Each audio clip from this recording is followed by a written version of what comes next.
ہو گئے، ٹھیک ہے۔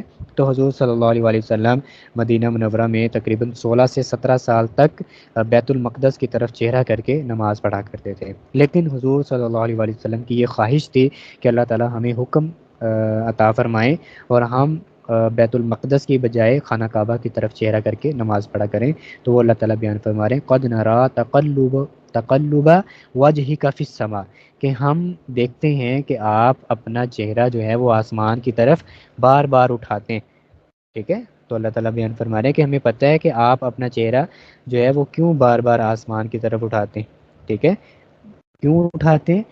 کیونکہ حضور صلی اللہ علیہ وآلہ وسلم کی یہ خواہش ہے کہ اللہ تعالیٰ ہمیں حکم دے دیں اور ہم اپنا چہرہ جو ہے وہ بیت المقدس کی بجائے خانہ کعبہ کی طرف منہ کر کے نماز پڑھا کریں، ٹھیک ہے۔